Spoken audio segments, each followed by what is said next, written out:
Сәлем жақсыларым, бүгін балақайға ленивый вареники дайындайтын боламыз. Бізге қажетті өнімдер сүзбе, жұмыртқа, ұн. Сүзбені ыдысқа салып, үстіне жұмыртқа саламыз. Жақсылап араластырамыз.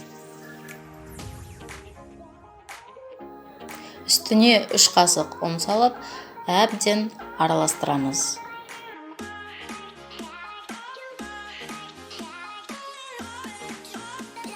Дайын массамызды ұнға аунатып, сопақша пішін жасаймыз.